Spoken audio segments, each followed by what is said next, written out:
one of the things that I would be encouraging your CEOs and your entrepreneurs to do is to spend more time understanding what's in the investor's cloud of stuff. Cloud of stuff is this phrase that I use for all the things that are going on in your mind, carrying around. Some of them are very daily and transactional, some of them are much more substantial.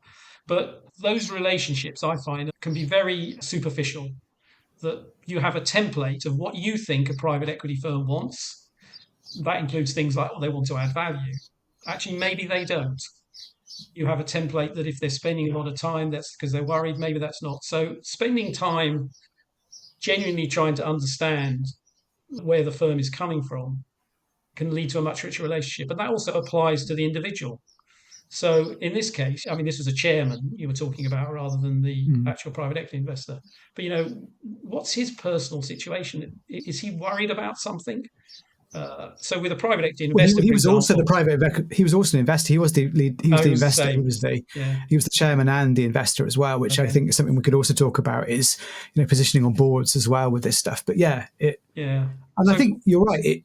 It feels like a lot of this stuff lives in the world of expectations, doesn't it? Right. The expectation is, as me as an investor, that I'm more than my money, right? That I should be adding extra value. I don't often know what that might mean, but the expectation is that I should do that. Yes. And the reality is that should be then met on the other side or at some point with an agreement, right? What is the agreement between the two of us about what help and support you offer and how I proceed with some of that stuff? What's the agreement about some of that stuff, And I really liked your point there about the point of understanding also underneath that kind of obvious layer of talking about strategy and investment, the emotional layer that sits beneath on both sides, where both of you ultimately have the same goal, which is to grow this business.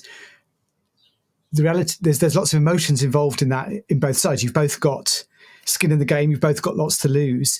And it's when you come to the point of ignoring those emotions in your cloud of stuff that, it just means that you end up creating more challenges than not. So in any agreement, you should have that ability to talk about fears and some of the emotional elements of that. Because like you say, otherwise it gets to the point where these emotions are bottled up.